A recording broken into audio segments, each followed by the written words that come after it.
बहुजन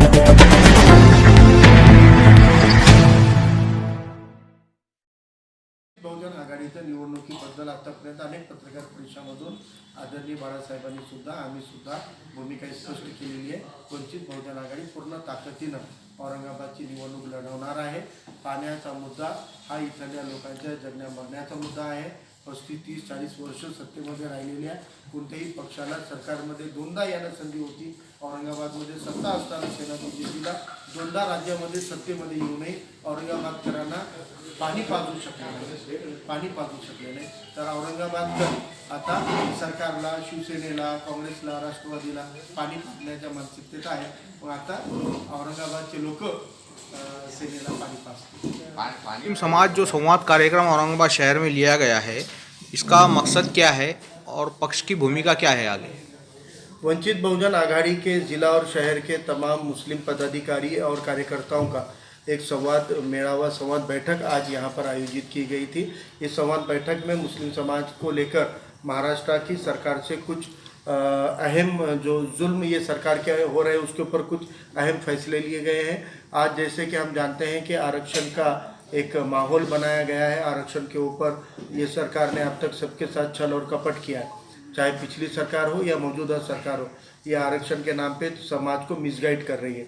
मराठा मुस्लिम आरक्षण पर कांग्रेस राष्ट्रवादी ने 2014 में एक अध्यादेश निकाला था, नोटिफिकेशन निकाला था और उसमें आरक्षण देने की कोशिश की थी। लेकिन उस आरक्षण को हाईकोर्ट में चैलेंज किया गया, सुप्रीम कोर्ट में चैलेंज किया गया। तो हाईकोर्ट सुप्रीम कोर्ट ने मराठा आरक्षण इसमें का खारिज कर दिया। मुसलमानों के नौकरी के आरक्षण को भी स्टे किया, लेकिन मुसलमानों के तालीमी आरक्षण को लागू करने की सूचनाएं सरकार को दी। इसके बावजूद अब तक फडणवीस सरकार ने हिंदू वोट बैंक की राजनीति करते हुए उस आरक्षण को लागू नहीं किया।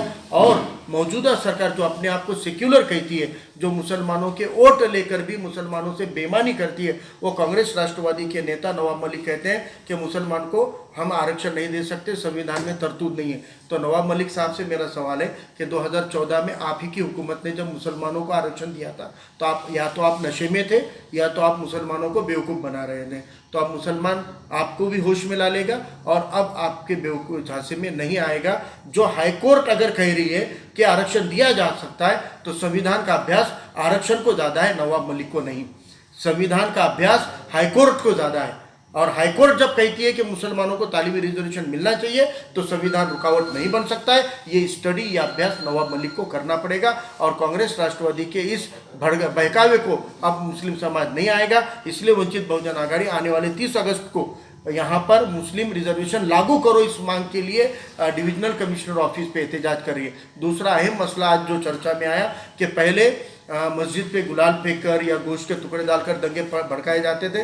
मौजूदा हालात के अंदर सोशल मीडिया के ऊपर हमारे अकीदों की बेहुरमती करके दंगे और फिसाद भड़काने की साजिशें मुल्क के अंदर हो रही है, रियासत के अंदर हो रही है। हमने देखा है कि बेंगलोर से लेकर नांदेड़ तक हाल ही में कि बेहुरमती की जा रही है, नबी करीम सल्लल्लाहु अलैहि वसल्लम की बेहुरमती की जाती है, कुरान शरीफ की बेहुरमती की जाती है या किसी महामानों की बेहुरमती की जाती है और दंगों के जैसा माहौल बनाया जाता है जिससे हिंदू पोलराइजेशन होता है और बीजेपी सेना जैसी ताकतों को फ़ायदा मिलता है। तो आदरणीय प्रकाश अंबेडकर साहब ने मुंबई को 17 जून को प्रेस कॉन्फ्रेंस लेकर एक कानून का ड्राफ्ट जारी किया जिसमें कहा गया है कि बेहुरमती करने वालों के खिलाफ सख्त कानून बनाया जाए, जिस कानून के तहत उनको बेल नहीं मिलनी चाहिए। महीनों तक अगर वो जेल में सड़ेंगे बेहुरमती करने वाले तो आइंदा कोई हिम्मत नहीं करेगा बेहुरमती करने की। एक ऐसा हो और 5 से 10 साल की सज़ा रहे और 50,000 से 1 लाख का जुर्माना रहे। उस ड्राफ्ट को हमने आमदार कपिल पाटिल के जरिए मुख्यमंत्री तक पहुंचाया है। अब हम चाहते हैं कि हुकूमत उसका कड़ा कानून बनाए,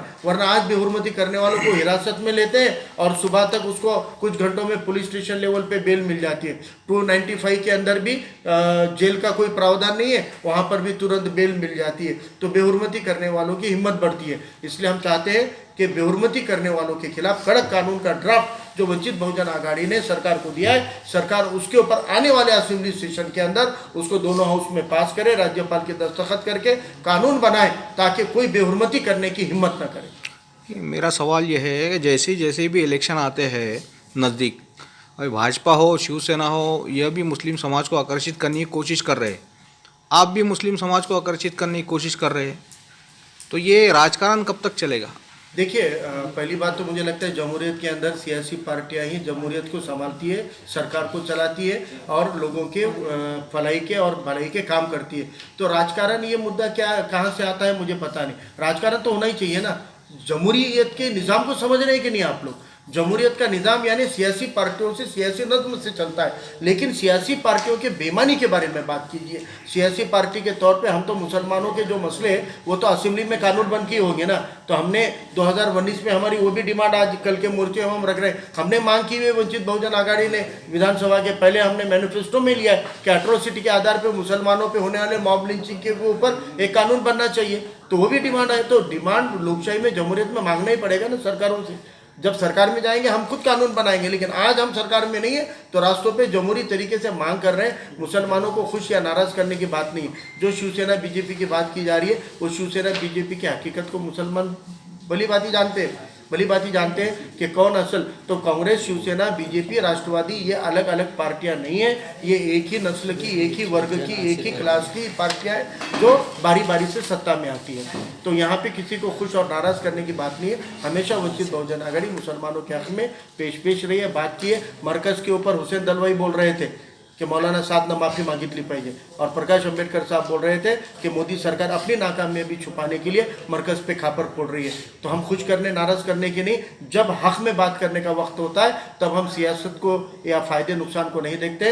हक में खड़े रहने की हिम्मत इस मुल्क में एक ही क़ायद की है, वो एडवोकेट प्रकाश अंबेडकर साहब। ये भाजपा ने जो जन आशीर्वाद यात्रा निकाली है पूरे महाराष्ट्र और देश भर में, तो इसको आपको किस नज़र से देखते हैं आप लोग वंचित? देखिए, मुझे भाजपा और ये कांग्रेस, एनसीपी और शिवसेना, ये इन लोगों से ये पूछना है कि 5-7 साल पहले 400 रुपये की गैस 900 रुपये के पार चली गई, 50-55 रुपये का पेट्रोल 100 रुपये के पार चला गया। तो अब तुम लोगों को जन आशीर्वाद यात्रा निकालनी चाहिए या भाजपा ने जन माफ़ी यात्रा निकालनी चाहिए? इन्होंने तो माफ़ी मांगनी चाहिए अभी हुकूमत पूरे आवाम के साथ में। आवाम को धोखा दिया है, आवाम का पाकिट मारा है, आवाम के जेब में हाथ डाला है। और पहले तो कमाई के जरिए नहीं है, लॉकडाउन लगाकर, कोविड लगाकर लोगों का खून चूस रहे हैं, लोगों को घरों में कैद कर रहे हैं, रोजगार छीने जा रहे हैं, नौकरी नहीं है, काम नहीं है, और ऊपर से ये दुगने दामों पे, तिगने दामों के ऊपर अखराजात चले गए, खर्चे चले गए। तो अब इन्होंने तो माफ़ी मांगनी चाहिए आवाम के साथ में, जन माफ़ी मांगनी चाहिए।